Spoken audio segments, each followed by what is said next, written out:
The moment I feel pressurised আমি তখনই প্রচুর ভুল করতে থাকি, আমার কাছে তখন অনেক ডিফিকাল্ট মনে হয়। এবং এটা শুধুমাত্র অভিনয় উপস্থাপনা, এটা নাচের ক্ষেত্রেও হয় আমার, যে দেখা যাচ্ছে যে আমি খুবই প্রেশারের মধ্যে আছি, আমি হয়তো বা নাচের একটা স্টেপ, খুবই ইজি একটা স্টেপ হয়তো বা আমি ভুলে গেলাম, বা খুব অদ্ভুত একটা মিস্টেক আমি করলাম যেটা আসলে আমার থেকে এক্সপেক্টেড না। তো এটা আমার কাছে মনে হয় যে লাইফে রিল্যাক্স থাকাটা খুব জরুরি, এবং যাই করি না কেন সেটাকে আসলে এনজয় করাটা খুব জরুরি। আচ্ছা, এটা বড় পর্দার খবর শুনি, অলরেডি তোমার সিনেমা রিলিজ হয়েছে, এরপরে কোন কোন সিনেমা আমরা পাচ্ছি তোমার কাছে? একটা সিনেমায় পাইপলাইনে আছে, সেটা হচ্ছে প্রসূন রহমান ভাইয়ার শেকড়। শেকড় নিয়ে ভাইয়ের প্ল্যানটা আসলে অনেক বড়, যেহেতু আমরা প্রসূন রহমান ভাইয়াকে যারা চেনেন তারা সবাই জানেন যে ভাইয়া আসলে তার সিনেমাটাকে বানাই দেশের বাইরে মুক্তি দেওয়ার জন্য, মানে দেশের বাইরে উনি প্রথমে এটাকে নিয়ে ট্রাভেল করবেন। শেকড় নিয়েও ভাইয়ের প্ল্যান আমি যতটুকু মনে পড়ে এটাই ছিল, যে ফার্স্ট এটা বাইরের দেশগুলোতে দেখানো হবে, তারপর এটা ঘুরে ফিরে বাংলাদেশে আসবে। তো আপাতত এটার কোনো প্রপার আপডেট আমি দিতে পারছি না, বাট যখন আসবে আশা করি বড়সড়ভাবেই আসবে।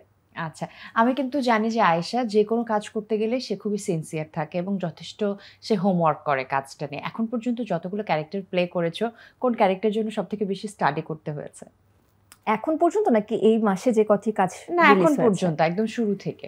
সব থেকে বেশি এটা একটু বলাটা মুশকিল, কারণ এক একটা কাজের জন্য তো আসলে এক এক রকম সময় পেয়েছি। শেকড়ের জন্য যেমন স্টাডি করতে আমি পুরো 3 মাস সময় পেয়েছি, এখন পর্যন্ত কোনো কাজে এত বেশি সময় আমি পাইনি। তারপর সময় পেয়েছিলাম কাইজারের সাবা ক্যারেক্টারটির জন্য। দাগের ইরা চরিত্রটির জন্য কম সময় ছিল, কিন্তু যথেষ্ট ভালো সময়।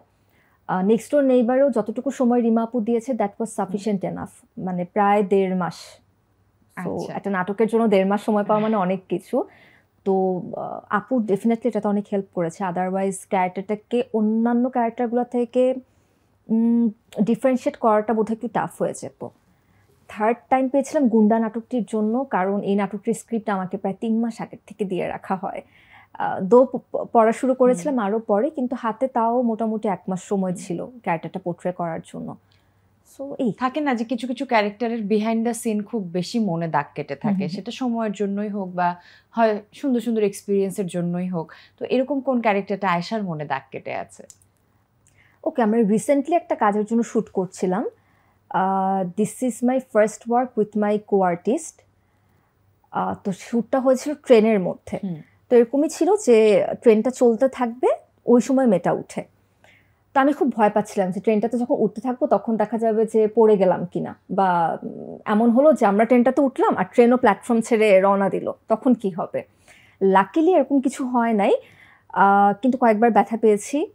আর ট্রেনটা প্ল্যাটফর্ম ছাড়ার আগে আমরা ট্রেন থেকে নেমে যেতে পেরেছিলাম। সো খুব একটা ফানি বিষয় হয়নি, কিন্তু এটা নতুন একটা এক্সপিরিয়েন্স ছিল, কারণ চলন্ত ট্রেনে এভাবে দৌড়ে ওঠার অভিজ্ঞতা আমার কখনো ছিল না।